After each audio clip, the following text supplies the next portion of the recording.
Now, with this and some other things, we welcome back Tennessee Senator Marsha Blackburn. Senator Blackburn, welcome, ma'am. Appreciate it very, very much. You know, Elon Musk, I mean, the story here, Elon Musk is a free speech hero, buying Twitter and putting this out. I think it's fabulous stuff.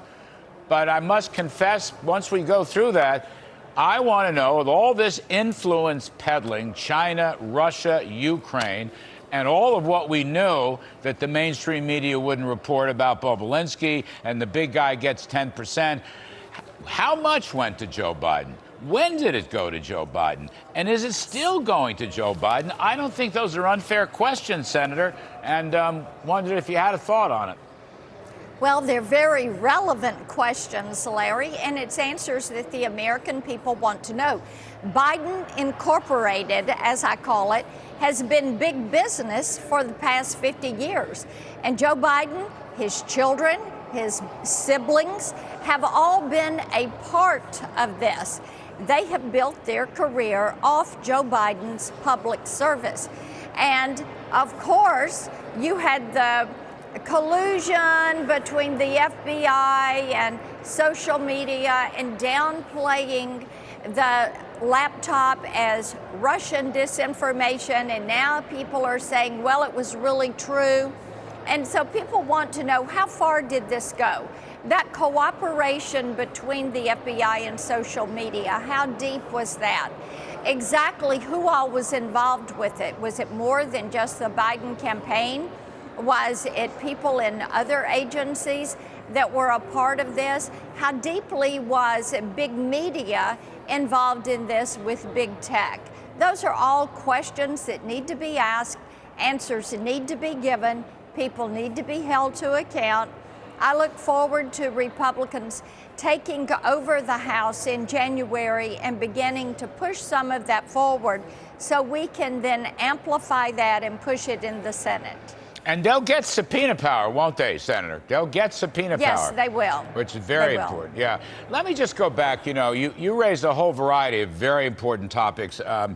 We knew at one point, or we were told, Hunter Biden and his funds, I don't know who paid what, paid for Joe Biden's expenses. We were told that. And we also know from Bobulinski and others that Joe Biden showed up at some of these influence peddling dinners and lunches and so forth. We know that. But I'm just trying to figure out, you know, good investigative reporting. Let's follow the money. I'd like to know how much he received. I'd like to know whether he's still receiving it. I don't know how to get to that except through records that the Treasury Department is apparently withholding.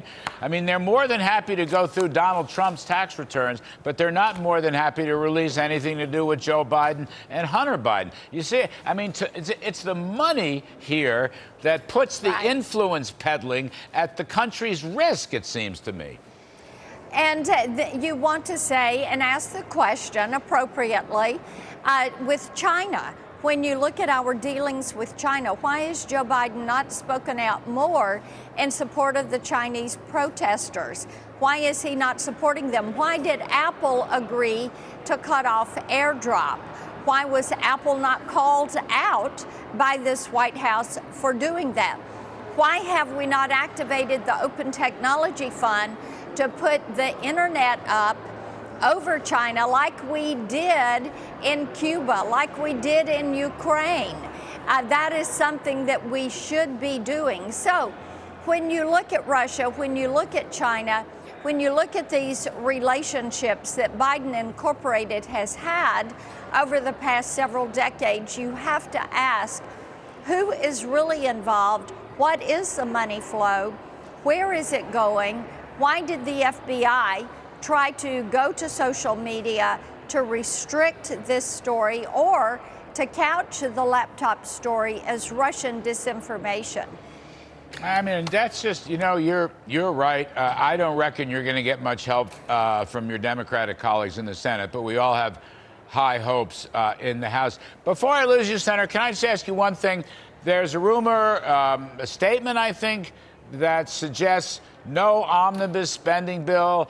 We're not going to have a tizzy of lame duck spending to break even more spending and deficit and debt records and create more inflation. That Senator McConnell has said no. I don't know whether you can confirm that. I don't know whether you have a thought on that. I sure like to go back to regular order and do a real budget next year. I don't know. How about yourself? We would love to see a real budget next year. And we're hearing that there is no progress toward an omnibus. It is beginning to appear that it will be a CR. That may help to tamp down the spending, whether it's a short-term CR or a CR through the end of the fiscal year. We will see where that goes. But Larry, the point is the federal government spends too much of the hardworking taxpayers' money. We have too much debt. The spending needs to be brought under control. And you've heard me say, if I had my way, we would freeze federal spending, federal hiring, federal employee salaries, and begin to cut back on this debt. You know, I'll tell you what, Senator, I've sort of come around. Maybe it's an act of desperation. But if we paid the interest on 10-year bonds, I don't know, 10 or 15 or 20 days later than usual, if that were part of a decent cut spending deal, I think I might sign up for it. That's a big change for me. Old Wall Street guy that I mean, what the heck? You know, you're going to have to take some tough measures. I think you've been there. Yes, we are. I'm coming around anyway. Senator Marsha Blackburn, thank you, ma'am. We appreciate it very, very much. You bet.